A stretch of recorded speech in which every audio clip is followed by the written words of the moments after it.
వ్యవసాయం గిట్టుబాటు లేక నష్టపోయేది రైతు కూలీలు ఎక్కువ. ఈరోజు రైతన్నలు ఆత్మహత్య చేసుకునేటువంటి రైతన్నలలో 70% మంది రైతు కూలీలే అన్న సంగతి గౌరవ మంత్రి గారు గుర్తు చేసుకోవాలని చెప్పి నేను తెలియజేస్తా ఉన్నాను. ఈరోజు రైతు కూలీలు ఈరోజు రైతన్నలు ఆత్మహత్య చేసుకునేటువంటి గణాంకాలు మీరు తీసుకుంటే 70% మంది రైతులలో రైతు కూలీలే 70% మంది. అంటే ఎలాంటి ఆధారం లేకుండా కేవలం పంట పెట్టుబడి మీద ఆధారపడి నష్టపోతే వారికి కనీసం నష్టపరిహారం కూడా దొరకకుంటే వారికి చావే శరణ్యమవుతున్నటువంటి తరుణంలో వారిని కాపాడాల్సిన ప్రభుత్వం మాట ఇచ్చి మాట తప్పి మరి రైతు కూలీల్ని మోసం చేస్తున్న మాట వాస్తవం కాదా? ముందు వారిని ఐడెంటిఫై చేసి వారికి ఒక ఐడెంటిటీ కార్డు ఇచ్చి వారిని ముందే మనము మరి వారికి ఇవ్వాల్సినటువంటి 12,000 రూపాయలు ఇచ్చి వారిని ఆదుకోవాలని చెప్పేసి మేము కోరుతా ఉన్నాం. అంతేకాకుండా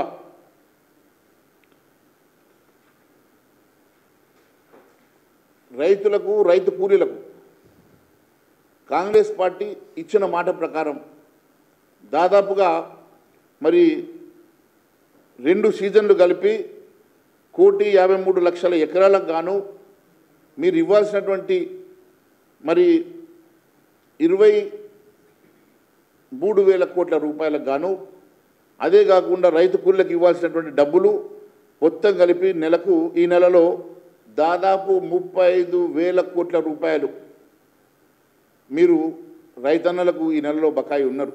అది రేపు క్యాబినెట్లో మీరు నిర్ణయం చేసి క్యాబినెట్ నిర్ణయం తీసుకొని రైతులకు రైతు కూలీలకు మీరు వెంటనే న్యాయం కల్పించాలని చెప్పేసి భారతీయ జనతా పార్టీ డిమాండ్ చేస్తూ ఉన్నది. అంతేకాకుండా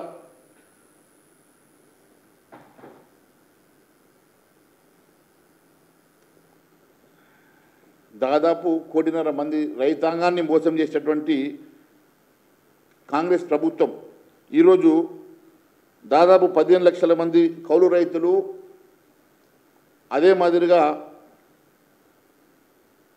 రైతులు అదే మాదిరిగా ఉపాధి హామీ పథకానికి కూడా మీరు ఉపాధి హామీ కూలీలకు కూడా మీరు ఇస్తామన్నటువంటి 12,000 రూపాయల సంగతి కూడా ఒకసారి మేము గుర్తు చేస్తూ ఉన్నాం. ఉపాధి హామీలో కూలీలందరికీ కూడా సంవత్సరానికి 12,000 రూపాయలు మీరు వారి ఖాతాలో వేస్తామని చెప్పి గౌరవ ముఖ్యమంత్రి గారు మర్చిపోయినట్టున్నారు. మరి రేపు క్యాబినెట్ మీటింగ్లో మేము గుర్తు చేస్తూ ఉన్నాం. దయచేసి క్యాబినెట్ మీటింగ్ ఎజెండాలో పెట్టి మరి మీరు ఇస్తామన్న ఉపాధి హామీ కూలీలకు 12,000 రూపాయల చొప్పున ఖచ్చితంగా వారందరికీ కూడా మీరు ఇవ్వాలని చెప్పేసి మేము డిమాండ్ చేస్తూ ఉన్నాం. దాదాపు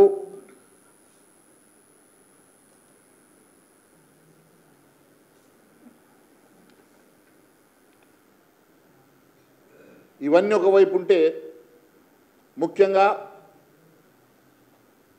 ఈ రాష్ట్రంలో ఈ ప్రభుత్వం వచ్చిన 1 సంవత్సరం గడువు లోపల చేసినటువంటి అప్పు 1,38,000 కోట్ల రూపాయలు. 1,38,117 కోట్ల రూపాయలు అప్పు తీసుకొచ్చింది ప్రభుత్వం. అంటే ఈ ప్రభుత్వం అధికారంలోకి వచ్చి ఈ రోజుకి 390 రోజులు. 390 రోజుల్లో 1,38,117 కోట్ల రూపాయలు అప్పు తీసుకొచ్చిందంటే ప్రతిరోజు ఈ సర్కారు 354 కోట్ల రూపాయలు అప్పు చేస్తున్నది. ఈ సర్కారు ప్రతిరోజు 354 కోట్ల రూపాయలు అప్పు చేస్తున్నది. అంటే గంటకు 14,75,00,000 అంటే దాదాపు ప్రతి గంట 15 కోట్ల అప్పు చేస్తున్నది ఈ ప్రభుత్వం.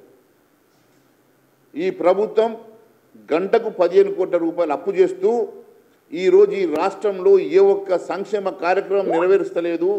రైతులను మోసం చేసింది, రైతు కూలీలను మోసం చేసింది, ఉపాధి హామీ రైతుల్ని మోసం చేసింది, మహిళల్ని మోసం చేసింది, నిరుద్యోగ యువతను మోసం చేసింది. ఈ ప్రాంతంలో ఉన్న ప్రతి ఒక్క వ్యక్తిని మాట ఇచ్చి మోసం చేసిన ఈ ప్రభుత్వం ఈరోజు మోసపూరిత ప్రభుత్వం కాదని అడుగుతున్నా. మరి ఒకవైపు 1,38,117 కోట్లు ఎఫ్ఆర్బిఎం పరిధిని దాటి ఆ పరిధిని తప్పించుకొని రకరకాల వేషాలు వేస్తూ మీరు ఎఫ్ఆర్బిఎం పరిధిని దాటవేస్తూ ఈరోజు కేంద్ర ప్రభుత్వాన్ని సైతం మోసం చేస్తూ మీరు తీసుకొచ్చిన 1,38,117 కోట్లే కాకుండా మొన్ననే నేను అసెంబ్లీలో మాట్లాడినట్టుగా దాదాపు 30,000 కోట్ల రూపాయల 400 ఎకరాల భూమిని తాకట్టు పెట్టి మొన్ననే 10,000 కోట్ల రూపాయలు అదనంగా అప్పు తీసుకొచ్చిన సంగతి నేను గుర్తు చేస్తూ ఉన్నాను. అంతేకాకుండా ఇంకా 30,000 కోట్ల రూపాయలు అప్పు తీసుకురావడానికి ప్రణాళికలు సిద్ధం చేసుకున్న మాట వాస్తవం కాదా అని అడుగుతున్నా.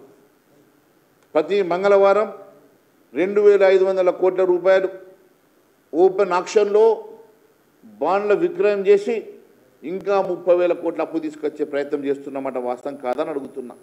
ఇన్ని రకాలుగా ఈ రాష్ట్రాన్ని అప్పుల పాలు చేసి అప్పుల కుప్పలు పెంచి మీరు ఈ రాష్ట్రంలో ఏ ఒక్క సంక్షేమ కార్యక్రమాన్ని కూడా నిర్వహించలేని దుస్థితిలో ఈ రాష్ట్ర ప్రభుత్వం ఉన్నదంటే ఎంతటి దుస్థితి రాష్ట్రంలో నెలకొన్నదో ఒక్కసారి మీ ద్వారా నేను ప్రజానీకానికి తెలియజేస్తా ఉన్నాను. ఈరోజు మరి మన బడ్జెట్ అమౌంట్ కాదు, బడ్జెట్ అలొకేట్ చేసిన అమౌంట్ కాదు, అప్పు తెచ్చిన 1,38,117 కోట్ల రూపాయల అప్పులో కూడా ఇప్పటి వరకు మీరు కేవలం 20,000 కోట్ల రూపాయల రుణమాఫీకి తప్ప ఏ ఒక్క చిల్లి గవ్వ కూడా రైతుల కోసం, రైతాంగం కోసం, రైతు కూలీల కోసం, ఉపాధి హామీ రైతుల కోసం, మహిళల కోసం లేక నిరుద్యోగ యువత కోసం ఖర్చు పెట్టినా అని అడుగుతున్నా. ఆ రుణమాఫీ కూడా ఈరోజు కేవలం 60 నుంచి 65% ఇవ్వగలిగినాం. ఇంకా దాదాపుగా 35% రుణం ఇవ్వాల్సి ఉందని చెప్పి స్వయంగా వ్యవసాయ శాఖ మంత్రి గారు తుమ్మల నాగేశ్వరరావు గారు చెప్పిన మాట నేను గుర్తు చేస్తూ ఉన్నాను. అంటే ఈ రాష్ట్రంలో దాదాపుగా ఇంకా 35% రుణం ఇంకా మాఫీ కావాల్సి ఉండగా రుణమాఫీ పూర్తిగా చేయలేకపోయారు. ఇప్పటి వరకు రైతులకు ఇస్తామని చెప్పినటువంటి ఏ ఒక్క హామీని నెరవేర్చలేకపోయారు. పూర్తిగా అన్ని వర్గాలను మోసం చేసినటువంటి ప్రభుత్వం కనీసం నూతన సంవత్సరంలో మొదటి క్యాబినెట్ మీటింగ్లోనైనా ఇవన్నీ కూడా పరిగణలోకి తీసుకొని న్యాయం చేస్తారని చెప్పి మేము భావిస్తూ ఉన్నాం. ప్రజలు ఆశగా ఎదురు చూస్తున్న సంగతి నేను గుర్తు చేస్తూ ఉన్నాను. అంతేకాదు మరి ఆ 20,000 కోట్లు పక్కన పెడితే మరి మిగిలిన 1,18,000 కోట్ల రూపాయలు దేనికోసం ఖర్చు చేశారో ఒక్కసారి ప్రజానీకం చెప్పాలని కోరుతా ఉన్నాం. కేవలం గుత్తేదారుల బిల్లుల కోసం, కమిషన్ల కోసం మాత్రమే ఖర్చు చేస్తున్నారా? గుత్తేదారుల బిల్లులకు వచ్చే కమిషన్లకు ఆశపడి డైవర్ట్ చేస్తూ ఉన్నారా?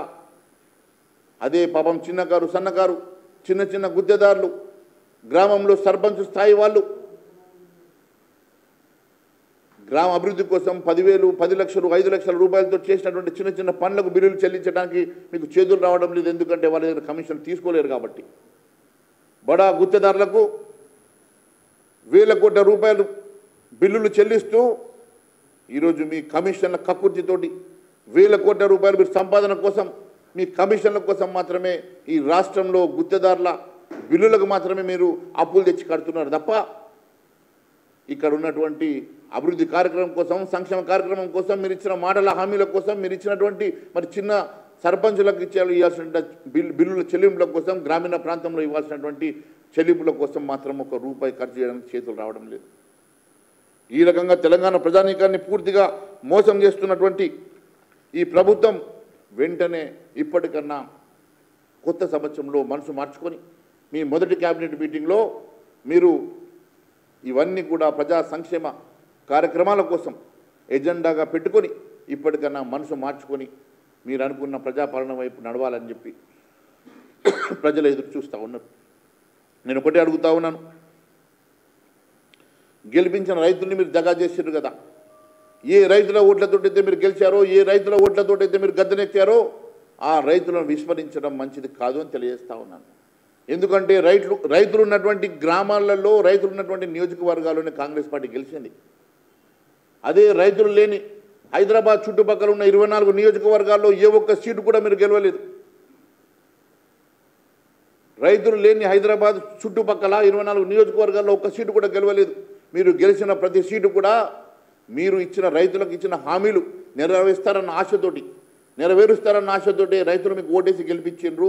మీరు రైతులున్న చోట మాత్రమే గెలిచి ఈరోజు అదే రైతులకు పంగనామాలు పెట్టి అదే రైతుల్ని మోసం చేసిన సంగతి నేను ఈరోజు గుర్తు చేస్తూ ఉన్నాను.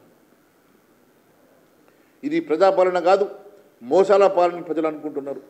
ఇది ప్రజాపాలన కాదు, ఇది అరాచక పాలన అని చెప్పి ప్రజలు అనుకుంటా ఉన్నారు. మీరు దయచేసి ఇప్పటికన్నా కొత్త సంవత్సరంలో మనసు మార్చుకోవాల్సిందిగా మేము తెలియజేస్తూ ఉన్నాం. అంతేకాకుండా కాంగ్రెస్ను ఆదుకున్న మహిళల్ని కూడా మహాలక్ష్మి స్కీమ్ ద్వారా వారికి న్యాయం చేస్తామని చెప్పినటువంటి ఈ ప్రభుత్వం ఇప్పటి వరకు వారికి న్యాయం చేయలేదు కదా. ఇప్పటికన్నా మీ క్యాబినెట్ మీటింగ్లో మహాలక్ష్మి స్కీమ్ గురించి వెంటనే ఎజెండాలో పెట్టి వారికి ఈ నెల నుంచి మీరు ఇస్తామన్న 2,500 రూపాయలు వెంటనే అమలు చేయాలని చెప్పేసి భారతీయ జనతా పార్టీ డిమాండ్ చేస్తూ ఉన్నది. దానికి కావాల్సినటువంటి గైడ్లైన్స్ రూపొందించాలని చెప్పి మేము కోరుతా ఉన్నాం. మీరు ఇచ్చిన హామీల ప్రకారం మహాలక్ష్మి పథకంలో ఇచ్చినటువంటి ఆర్థిక సాయాన్ని 2,500 రూపాయలను వెంటనే మరి మహిళలకు ఇచ్చి దానికోసం కావాల్సిన ఏటా 14,000 కోట్లు అవసరమని అంచనా. కర్ణాటకలో మొన్ననే 17,500 కోట్లు కేటాయించినట్టుగా మీరు కూడా రేపు క్యాబినెట్ మీటింగ్లో మహిళల కోసం 14,000 కోట్ల రూపాయలు కేటాయించి వెంటనే మహిళలకు న్యాయం చేయాలి, మహాలక్ష్మి పథకాన్ని మీరు అమలు చేయాలని చెప్పేసి భారతీయ జనతా పార్టీ డిమాండ్ చేస్తూ ఉంది. చేయూత పెన్షన్ కూడా మొత్తం పెంచడంపై క్యాబినెట్ నిర్ణయం తీసుకోవాలి. అంతేకాదు గత ప్రభుత్వం ఆసరా పెన్షన్ ఎట్లయితే ఇచ్చిందో మరి చేయూత పేరుతో అమలు చేస్తుందో ఆ పథకం మరి బీఆర్ఎస్ 2,000 చొప్పున ఇచ్చినటువంటి ఆ పెన్షన్ని 4,000 రూపాయలు చేస్తామని చెప్పారు కదా. మరి 4,000 రూపాయల పెన్షన్ని కూడా వెంటనే ఈ క్యాబినెట్లోనే ఆమోదించి మరి ప్రతి నెల వారికి ఇస్తామన్నటువంటి పెన్షన్ను 4,000కు పెంచి మరి మహిళల్ని ఆదుకోవాల్సిందిగా భారతీయ జనతా పార్టీ డిమాండ్ చేస్తూ ఉన్నది. కొత్త సంవత్సరం దయచేసి కొత్త సంవత్సరం మనసు మార్చుకొని గత సంవత్సరం చేసిన పాపాలని కడుక్కోమని, గత సంవత్సరం చేసిన మోసాలని కడుక్కోమని, గత సంవత్సరం మీరు ఇచ్చినటువంటి హామీలు నెరవేర్చలేనటువంటి దౌర్భాగ్య స్థితి నుంచి బయటపడి ఈ సంవత్సరం అన్న మనసు పెద్దది చేసుకొని మీరు ఇచ్చిన హామీల నెరవేర్చడం కోసం మీరంతా కూడా ఈ కొత్త క్యాబినెట్లో ఈ సంవత్సరం కొత్త క్యాబినెట్లో నిర్ణయాలు తీసుకోవాల్సిందిగా నేను మీ అందరినీ కూడా మరి కోరుతా ఉన్నాం. అంతేకాదు ఇందిరమ్మ ఇళ్ల నిర్మాణం విషయంలో కూడా పట్టణ గ్రామీణ ప్రాంతంలో లబ్ధిదారుల ఎంపిక విషయంలో మీరు ఏం నిర్ణయం తీసుకున్నారో దాని విధి విధానాలు ఏందో ఇప్పటివరకు మీరు చెప్పలేకపోతుంది. ఇప్పటివరకు దాదాపు 80 లక్షల పైచిలుకు దరఖాస్తులు వచ్చినాయన్నారు కదా.